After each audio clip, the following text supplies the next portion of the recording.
And especially the Muslims of the Konkan region, the Kokanis. And even I'm a Kokani, so that no Kokani feels offended. And if you analyze the surname of certain Muslims, depending on the region they're coming from, their surname resembles that of the non-Muslims, of the Hindus. So you have a Thakur, a Muslim Thakur and a Hindu Thakur. You have the Patel, the Muslim Patel and a Hindu Patel. You have the Naik, my surname is Naik. You have the Muslim Naik and the Hindu Naik. You have Pavaskar, a Muslim Pavaskar and a Hindu Pavaskar. You have Muslims coming from the Gujarat side who have surnames like Shah. You have a Muslim Shah, you have a Hindu Shah. Surname like Desai.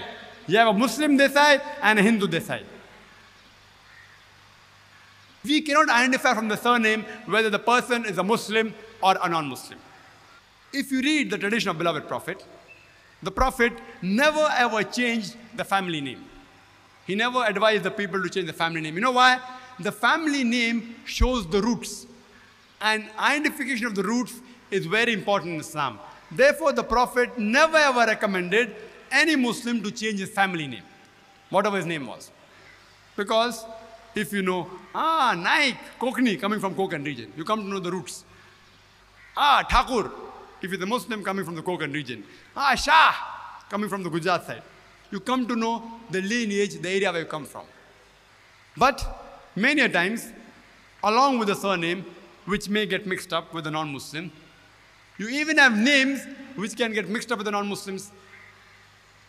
You have Muslim women who have the name Kishwar. You have a Muslim Kishwar and a non-Muslim Kishwar. You have names such as Sheila. There are some Muslim women who have the name Sheila. Even the Hindu has Sheila. You have Danish, Muslim Danish and a Parsi Danish. There are certain names which are common. And some of the Muslims, when they have a non-Muslim type of surname, like Thakur, Patel or Naik, they take advantage of the situation. And they try and manipulate. If they're meeting a Muslim, certain names of Muslims are identical. You can easily identify the Muslim, like Abdullah, Sultan, Muhammad, Zakir. No two doubts that Abdullah, Zakir, Muhammad, Sultan, they are Muslims. No two doubts. So if you have a label which clearly identifies and a name is specific, there's no two doubts that you are a Muslim. But certain Muslims, they take advantage. If they have a surname which matches with a non-Muslim, if they meet a Muslim, they say the full name. Like Muhammad Naik, full name. That's the name of my brother. And if they meet a non-Muslim, they say M Naik. It can be Manohar Naik. It can be Manoj Naik. My brother doesn't do that. But I'm telling the example so that no one feels hurt. No one says that I'm particularly pinpointing, because it's very common. They write M Naik, only M Naik.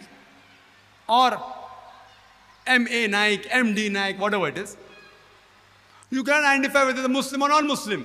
When they meet Muslims, they say the full name. So, using such things, intentionally trying to manipulate, that if a Muslim comes, maybe like a good customers, I want to identify I'm a Muslim. If a non-Muslim comes, I try and deceive him. It is nothing but deception, which Islam is completely against. If your name happens to resemble a non-Muslim, if your surname, no problem, keep it. But don't use the strategy of trying to win over people by deceiving them. Islam doesn't permit that. Be proud of your name, alhamdulillah, and identify yourself to be as Muslims. You know, when you go to school, you have a particular uniform. That if you're going to St. Peter's School, the school which I went to, you have grey trousers and white shirt. You can immediately identify he is a St. Peterite, a student of St. Peter's School. If he's going to St. Mary's School, he has white trousers and white shirt. Identify that he is a student of St. Mary's School.